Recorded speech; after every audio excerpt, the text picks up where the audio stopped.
Oh, well, I've got a few mini reviews of my own. I'm Joining the excited. party here. All right. So first, Walking Dead Season 3.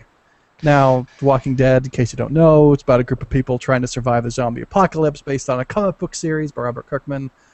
And I guess that pretty much covers it, to be quite honest. Let me pull up my mini review here. Now, before you say too much, I already read what you said, but I just want to say I'm in season 2, and you're about to review season 3 in front of me.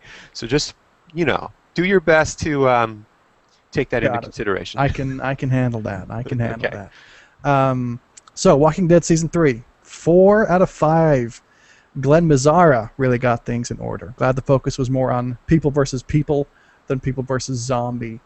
And also that the nihilism was downplayed somewhat. Andrew Lincoln is still highly watchable in an otherwise serviceable cast. Best season yet, but I'm worried for the next season with Mazzara out. Who's Mazzara? He is the showrunner for the 3rd season. Okay. And yeah, so it gets complicated because AMC seems to be having this whole soap opera with showrunners, and because this is a mini review, I don't know we'll necessarily get into it, but Mazzara is a little bit more experienced, and because it wasn't quite coming together for the first 2 seasons in my mind and in a lot of people's minds, they switched showrunners again and brought in Glenn Mazzara, and I think he just snapped everything into place. I really wanted to emphasize that I think it's a better story when it downplays some of the nihilism, because it's just hard to have a long-running show based on the nihilism theme. Like the first season just has so much of that. Like It does. Do you want to die instantly, or do you want to die slowly, live a life with no purpose? And I'm glad that they've dealt with that and they're moving on. Well, I mean, not entirely. The nihilism is still a big thing about this series.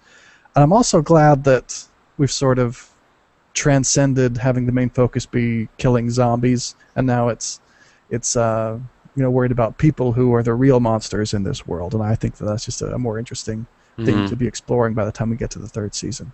Right. The other thing about The Walking Dead is it's actually the highest rated show on cable. But it also reminds me of the first-person shooter problem we've talked about. Right. A good action thriller zombie show will draw a lot of people to watch it, but no matter how well done it is, it still has to deal with the fact that it's a zombie show, if you know what I mean. Right. I feel that way too. Or at least a lot of people were talking this up. I'm late to the party. Lots of Facebook friends. And I thought it was going to be way better than it really is. I sort of, sludged through it, and I was expecting a little bit more. The nerd in me, or the first-person shooter in me, I guess you could say, was like, yeah, this is not bad. But then I'm like, yeah, but it's not like real TV. It's not in the same league as a lot of these other shows. Why do people love it so much? I agree, and I guess people just like zombie monster movies, but it's not amazing artistically. But I will say that the 3rd season, I think, is the best so far.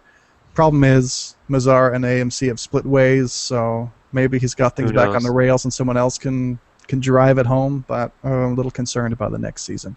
Yeah. Okay. So the one other thing I want to say is that I've read all the comics, I've played the excellent video game, and now watched the entire series to date, and whoever is managing the brand and the universe is doing a great job. All 3 versions of The Walking Dead tell their own unique stories. None of them are just a rehash of the other. And each one is best suited to its own medium, but they all feel like they're part of a cohesive universe.